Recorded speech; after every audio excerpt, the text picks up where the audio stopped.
시편 118편 14절에서 29절의 말씀을 가지고 2025년 여호와께 감사라는 제목으로 말씀 나누겠습니다.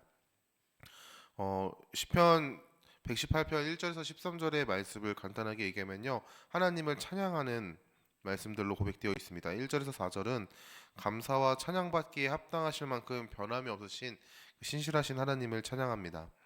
하나님의 신실하심은 언약을 기억하시고 그 언약 가운데 변치 않는 사랑을 주시는 하나님을 고백하는 것이죠.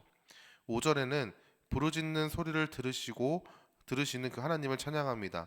위기 가운데 시편의 기자는 하나님께 부르짖음으로써 아버지 앞에 나아가는데 그 위기 가운데 부르짖음을 하나님께서는 외면하지 않으시고 참된 평안으로 인도하신다라고 고백하고 있습니다. 6절에서 7절의 말씀은 하나님의 위대하심을 찬양합니다. 창조주가 되시고 역사의 주관자가 되시는 하나님께서 우리의 편이 되시니 세상이 두렵지 않다고 선포하죠. 8절에서 9절의 말씀은 피난처가 되시는 하나님을 찬양하는 것입니다. 사람의 지위나 능력이나 관계를 넘어서 하나님만이 오직 유일한 피난처가 되심을 고백하고 선포합니다. 10절에서 13절의 말씀은 하나님을 의지하면 대적들이 벌들처럼 에워싼다고 하더라도 끊어 이길 수 있다라는 사실을 선포하고 있죠. 하나님은 세상의 어떠한 두려움 가운데서 이길 능력이 되고 이길 능력이 단순하게 우리와 관계성이 없는 것이 아니라 나와 나의 왕이시고 나의 아버지가 되심을 선포함으로 우리는 그 은혜 안에 있다라고 찬양합니다. 하나님께서 하나님의 백성의 편이 되심을 고백하는 것이죠. 하나님은 능력과 찬송과 구원이 됨을 찬양한다라고 오늘 말씀은 그렇게 시작하고 있습니다. 하나님께서 오른손에 능력이 있음을 고백함으로써 의인의 장막에는 기쁜 소리와 구원의 소리가 하늘 높이까지 울리며 반대로 대적의 장막에는 통곡이 가득할 것임을 비유하고 있습니다. 하나님은 자기의 백성을 외면하지 않으시는 분이시죠. 의인을 돌보시고 그를 승리의 기쁨과 구원의 찬송을 고백하게 하는 울려 퍼지게 하실 분입니다. 그렇다면 여러분의 2024년도 올 한 해는 여러분의 입술 가운데 어떠한 고백이 있었는지를 한번 돌이켜 봤으면 좋겠습니다. 모든 것들이 하나님의 은혜였다라고 고백할 수밖에 없는 순간들이 넘쳤을 텐데 우리의 입술 가운데는 하나님께 어떠한 고백을 드렸는지 한번 생각해 봤으면 좋겠습니다. 저는 눈앞에 보이는 상황 앞에서 참으로 하나님을 원망했던 것 같습니다. 하나님 이거 해주세요 저거 해주세요라는 고백 가운데 눈앞에 보이는 상황이 흔들리고 변화되지 않는 모습을 보면서 그 모든 것이 은혜입니다라고 고백하지만 결국에는 내 삶 가운데 하나님을 향한 고백은 찬송과 감사가 아니라 불평과 원망이었죠. 여러분들에게도 한번 돌이켜 봤으면 좋겠습니다. 여러분의 삶은 올 한 해 여러분의 입술의 고백 가운데 하나님을 향하여 무엇을 고백하였고 무엇을 올려드렸는지 말이죠. 시편의 기자는 이렇게 고백합니다. 시편 118편 17절 말씀에 내가 죽지 않고 살아서 여호와께서 하시는 일을 선포하리로다 라고 말이죠.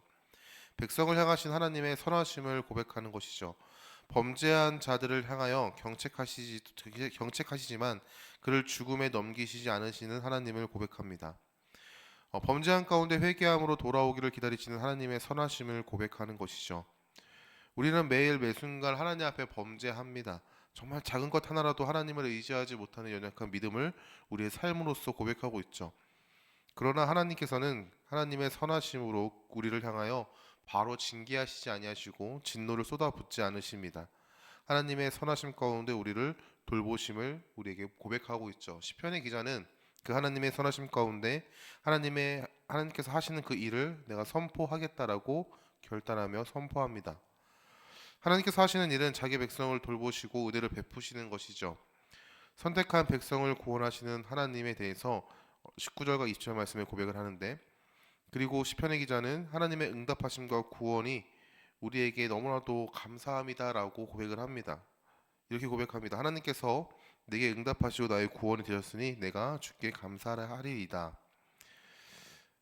우리의 고백은 참으로 상황과 환경에 따른 고백이 아니어야 하는 줄 믿습니다. 우리의 입술의 고백에도요 감사와 감사의 고백이 넘쳐나기를 간절히 소망하는데 단순하게 내가 하는 일이 잘 되거나 물질의 풍요가 넘치거나 건강을 회복해 주시거나 내가 사랑하는 사람들 자녀나 부모나 배우자가 잘 되는 것이 하나님을 향한 감사와 찬양의 고백이 되어서는 안 됩니다.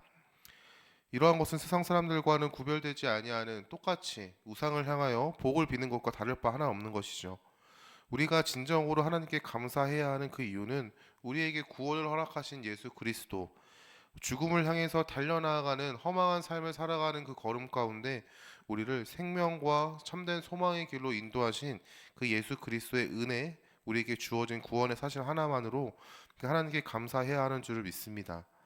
참으로 세상의 시선을 두고 살아가는 성도로서 그 고백이 참으로 힘들고 어렵지만 한번 돌이켜봤으면 좋겠습니다. 나는 하나님께 무엇을 감사하며 고백하며 살아가고 있는지 말이죠.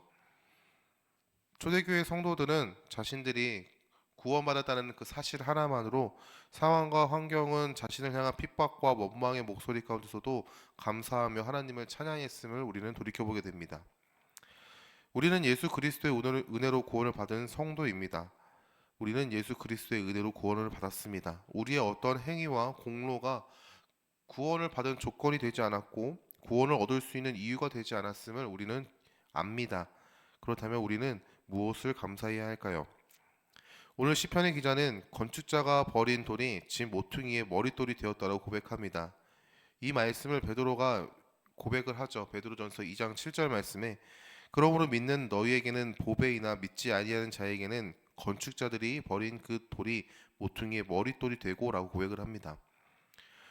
시편 118편 22절 말씀을 인용하여 하나님의 구원 계획대로 사람에게 버려지고 하나님에게 철저히 버림받은 예수 그리스도께서 우리를 하나님의 나라에 살아갈 수 있는 길을 열어주셨다라고 베드로는 고백하죠.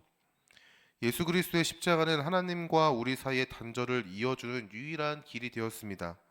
다시 하나님 앞에 나아갈 수 있는 길을 만들어 주신 분이 예수 그리스도시고 다시 하나님의 뜻하심에 나아가 진리가 되시고 영원한 그 나라에 기뻐 살아갈 수 있는 생명이 되신 그분이 바로 예수 그리스도입니다. 성도는 예수 그리스도를 의지함으로 아버지 하나님께로 나아가죠. 시편의 기자는 모든 일을 하나님께서 행하셨습니다라고 선포합니다. 모든 것이 은혜임을 고백하며 하나님께서 하실 일들을 찬양하죠. 23절과 24절 말씀입니다. 이는 여호와께서 행하신 것이요 우리 눈에 기이한 바로다. 이날은 여호와께서 정하신 것이라. 이 날에 우리가 즐거워하고 기뻐하리로다. 시편의 기자는 하나님께서 행하실 일들을 찬양합니다. 25절 말씀에 여호와여 구하옵나니 이제 구원하소서. 여호와여 우리가 구하옵나니 이제 형통하게 하소서. 하나님께서 행하실 것을 믿는 이유는 하나님의 신실함을 근거한 고백입니다. 자기 백성을 외면하지 않으시고 자기 백성을 향하신 선하심을 매 순간 드러내시는 그 하나님을 향한 믿음의 고백이죠.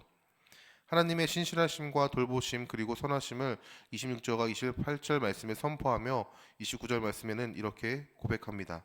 여호와께 감사하라. 그는 선하시며 그의 인자하심이 영원함이로다. 우리는 그의 선하심과 그의 영원하신 인자하심 가운데 살아가는 하나님 나라의 백성, 하나님의 자녀인 줄 믿습니다. 하나님의 선하심은 예수 그리스도의 십자가 사건에서 확증하셨으며 그의 인자하심은 우리의 평생의 삶 가운데 죄 가운데서도 허우적거리는 그 모습을 불쌍히 여기시고 사랑으로 돌보시는 그 주님의 은혜 가운데 우리에게 증거되었음을 고백하게 됩니다. 2024년 여러분이 고백한 하나님은 어떠한 분이셨는지를 돌이켜봤으면 좋겠습니다. 저는 부끄럽지만 2024년도에는 참으로 상황과 환경에 휘둘렸고 그에 따라서 하나님께 불평과 불만의 고백을 했던 모습이었던 것 같습니다. 여러분은 어떠합니까? 우리 입술은 때로 불평과 불만이 있을 수 있습니다. 그 고백은 나의 정체성, 자격을 잊어버린 자의 교만함의 고백입니다.